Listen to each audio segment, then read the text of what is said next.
ఆదికాండము 5వ అధ్యాయము. ఆదాము వంశీయులు. ఆదాము వంశీయుల వృత్తాంతము ఇది. దేవుడు ఆదామును సృష్టించినప్పుడు అతనిని తన్ను పోలిన వానిగా చేసెను. వారిని స్త్రీ పురుషులనుగా చేసెను. వారిని సృష్టించినప్పుడే ఆశీర్వదించి వారికి నరుడు అని పేరు పెట్టెను. ఆదాము 130 ఏండ్ల వయసున తన పోలికయున్న రూపము గల కుమారుని గని అతనికి షేతు అని పేరు పెట్టెను. షేతు పుట్టిన తరువాత ఆదాము 800 ఏండ్లు బ్రతికెను. అతనికి ఇంకనూ కుమారులు కుమార్తెలు కలిగిరి. అతడు 930 ఏండ్లు బ్రతికి చనిపోయెను. ఎనోషు పుట్టినప్పుడు షేతు వయసు 105 ఏండ్లు. తరువాత అతడు 807 ఏండ్లప్పుడు కుమారులను కుమార్తెలను కనెను. షేతు 912 ఏండ్లు బ్రతికి చనిపోయెను. కేనాను పుట్టినప్పుడు ఎనోషు 90 ఏండ్లవాడు. తరువాత ఎనోషు 815 ఏండ్లు జీవించి కుమారులను కుమార్తెలను కనెను. అతడు 905 ఏండ్లు బ్రతికి చనిపోయెను. మహలలేలు పుట్టినప్పుడు కేనాను వయస్సు 70 ఏండ్లు. అతడు పుట్టిన తరువాత కేనాను 840 ఏండ్లు జీవించి కుమారులను కుమార్తెలను కనెను. అతడు 910 ఏండ్లు బ్రతికి చనిపోయెను. మహలలేలు 65 ఏండ్లప్పుడు యెరెదును కనెను. తరువాత 830 ఏండ్లు బ్రతికి కుమారులను కుమార్తెలను కనెను. మహలలేలు 895 ఏండ్లు బ్రతికి చనిపోయెను. యెరెదు 162 ఏండ్లప్పుడు హనోకును కనెను. పిదప 800 ఏండ్లు జీవించి కుమారులను కుమార్తెలను కనెను. యెరెదు 962 ఏండ్లు బ్రతికి చనిపోయెను. హనోకు 65 ఏండ్లప్పుడు మెతూషెలను కనెను. మెతూషెల పుట్టిన తరువాత హనోకు 300 ఏండ్లు దేవునకు సహచరుడై జీవించి కుమారులను కుమార్తెలను కనెను. అతడు 365 ఏండ్లు బ్రతికెను. ఏనోకు దేవునకు సహచరుడై జీవించెను. ఆ తరువాత జనులు అతనిని చూడలేదు. దేవుడు హనోకును కొనిపోయెను. మెతూషెల 187 ఏండ్లప్పుడు లెమెకును కనెను. లెమెకు పుట్టిన తరువాత అతడు 782 ఏండ్లు జీవించి కుమారులను కుమార్తెలను కనెను. మెతూషెల 969 ఏండ్లు బ్రతికి చనిపోయెను. లెమెకు 182 ఏండ్లప్పుడు ఒక కొడుకును కనెను. దేవుడు ఈ భూమిని శపించెను. కావున ఎడతెగని పని వెట్టి చాకిరి మా పాలివాయని. ఈ బిడ్డడు మమ్ము ఓదార్చి కడతీర్చును అని తలంచి లెమెకు తన కుమారునకు నోవా అని పేరు పెట్టెను. నోవా పుట్టిన తరువాత లెమెక్ 595 ఏండ్లు జీవించి కుమారులను కుమార్తెలను కనెను. లెమెక్ 777 ఏండ్లు బ్రతికి చనిపోయెను. నోవా 500 ఏండ్లు జీవించి షేము హాము యాఫేతులను కనెను. 6వ అధ్యాయము. దైవపుత్రులు మానవాంగనలు. మానవులు పెంపొంది భూమిపై విస్తరిల్లిరి. వారికి కుమార్తెలు పుట్టిరి. దేవపుత్రులు వారి సౌందర్యమును చూసి వారిలో తమకు నచ్చిన వారిని పెండ్లాడిరి. కాని దేవుడు, నా ఆత్మ మనుష్యుని యందు శాశ్వతముగా నిలువదు. అతడు భౌతిక దేహము ధరించిన దుర్బల ప్రాణి. నరుడు 120 ఏండ్లు మాత్రమే బ్రతుకును అని తలంచెను. దేవపుత్రుడు మనుష్య స్త్రీలను కూడి సంతానమును పొందగా ఆ రోజులలోనూ అటు తరువాతను భూమిపై నెఫీలులను మహాకాయులు జన్మించిరి. వారే ప్రసిద్ధులైన పురాతన వీరులు. జలప్రళయము మనుష్యుల దుర్బుద్ధి. భూమిపై గల మానవులు పరమదుష్టులైపోయిరి. వారు ఎల్లప్పుడూ చెడ్డ పనులు చేయవలననియే తలంచుచుండిరి. ఇది చూసి దేవుడు భూమి మీద మానవుని సృష్టించినందులకు సంతాపమును పొందెను, హృదయములో నొచ్చుకొనెను. అంతట దేవుడు, నేనే సృష్టించిన ఈ మానవ జాతిని జంతువులతో, ప్రాకిడి పురుగులతో, పక్షులతో సైతము భూమి మీద అడపొడ కానరాకుండా మొదలంట తుడిచివేయుదును. ఈ మానవులను సృజించి చింతిస్తున్నాను అని అనుకొనెను. కాని నోవా మాత్రము దేవుని కృపకు పాత్రుడయ్యెను.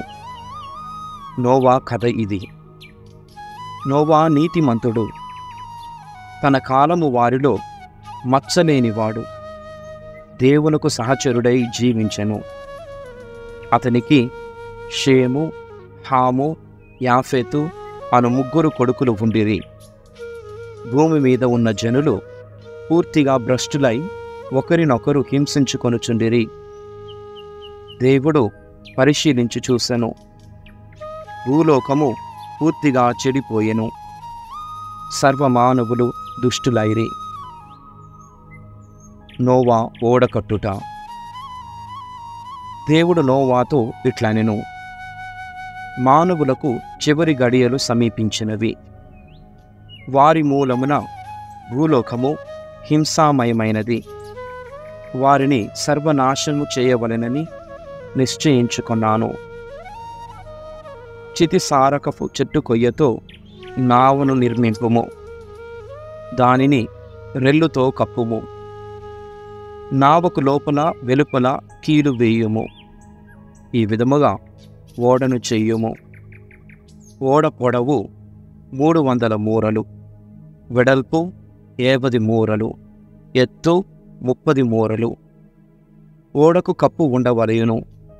అది పూర్తి అయిన తరువాత పైనుండి 1 మూర క్రిందికి కిటికీ వ్రాలునట్లు చూడుము. ఒక ప్రక్కన తలుపును అమర్పుము. ఓడకు పైని 1 అంతస్తు, నడుమ 1 అంతస్తు, క్రింద 1 అంతస్తు ఉండునట్లు చూడుము. ఆకాశము క్రింద ప్రాణమున్న ప్రతి నరుడు నాశనమగునట్లు నీటిలో భూమిని తెప్పలపై తేలింతును. భూమి మీద ఉన్న ప్రతి ప్రాణి నాశనమైపోవును. కాని నేను నీతో ఒడంబడిక చేసుకుందును. నీవు ఓడలోనికి వెళ్ళుము. నీవే కాదు, నీ భార్య, నీ కొడుకులు, కోడండ్రు అందరూ ఓడలోనికి రావలెను. నీతో పాటు బ్రతికి ఉండుటకు ప్రతి జాతి ప్రాణులను 2 చొప్పున ఓడలోనికి కొనిరమ్ము. వానిలో 1 ఆడుది, మరి 1 మగది అగునట్లు చూడుము. పక్షులు, మృగములు, ప్రాకెడి పురుగులు ఒక్కొక్క జంట చొప్పున బ్రతుకుటకై నీ యొద్దకు చేరును. నీవు నానా విధములైన ఆహార పదార్థములను సేకరించి ఓడలో నిలువ చేయుము. ఆ ప్రాణులకును నీకును అవియే ఆహారమగును. నోవా ఏమరుపాటు లేకుండా దేవుడు ఆజ్ఞాపించినట్లే చేసెను. 136వ కీర్తన. వందన గీతము. ప్రభువు మంచివాడు కనుక ఆయనకు వందనములు అర్పింపుడు. ఆయన స్థిరమైన ప్రేమ కలకాలము ఉండును. దేవాధిదేవునికి వందనములు అర్పింపుడు. ఆయన స్థిరమైన ప్రేమ కలకాలము ఉండును. ప్రభువులకు ప్రభువైన వానికి వందనములు అర్పింపుడు. ఆయన స్థిరమైన ప్రేమ కలకాలము ఉండును. ఆయన మాత్రమే మహాద్భుతములు చేయి. ఆయన స్థిరమైన ప్రేమ కలకాలము ఉండును. ఆయన విజ్ఞానముతో గగనమును సృజించెను. ఆయన స్థిరమైన ప్రేమ కలకాలము ఉండును. జలములపై భూమిని నిర్మించెను. ఆయన స్థిరమైన ప్రేమ కలకాలము ఉండును. మహాజ్యోతులను చేసెను. ఆయన స్థిరమైన ప్రేమ కలకాలము ఉండును. పగటిని పరిపాలించుటకు సూర్యుని చేసెను. ఆయన స్థిరమైన ప్రేమ కలకాలము ఉండును. రేయిని ఏలుటకు తారకాచంద్రులను చేసెను. ఆయన స్థిరమైన ప్రేమ కలకాలము ఉండును. ఐగుప్తీయుల తొలిచూలు పిల్లలను వధించెను. ఆయన స్థిరమైన ప్రేమ కలకాలము ఉండును. ఇశ్రాయేలీయులను ఐగుప్తు నుండి వెలుపలికి కొని వచ్చెను. ఆయన స్థిరమైన ప్రేమ కలకాలము ఉండును. బాహుబలముతోనూ పరాక్రమముతోనూ వారిని వెలుపలికి కొని వచ్చెను. ఆయన స్థిరమైన ప్రేమ కలకాలము ఉండును. ఎర్ర సముద్రము 2 పాయలుగా చీల్చెను. ఆయన స్థిరమైన ప్రేమ కలకాలము ఉండును. దాని నడుమ నుండి ఇశ్రాయేలీయులను నడిపించుకొని పోయెను. ఆయన స్థిరమైన ప్రేమ కలకాలము ఉండును. ఫరోను అతని సైన్యమును ఎర్ర సముద్రములో ముంచివేసెను.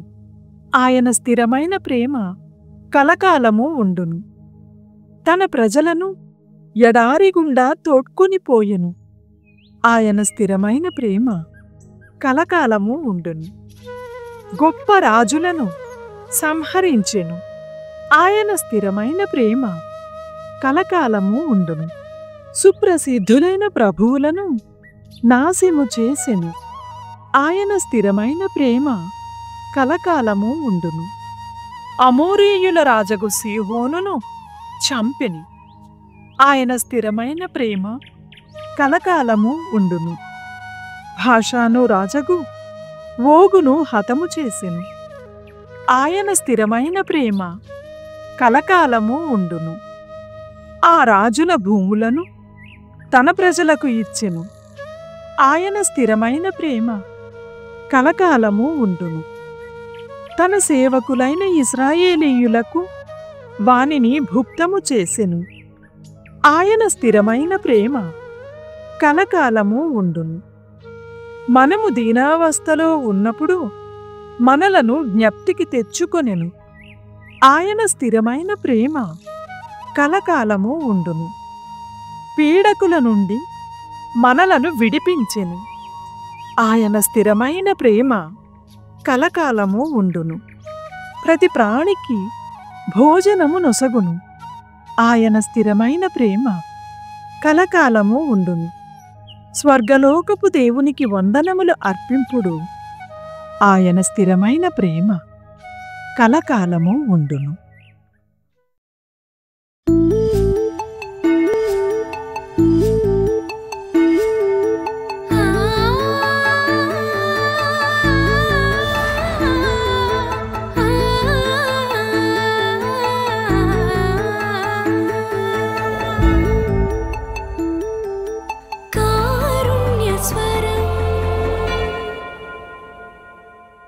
క్రీస్తు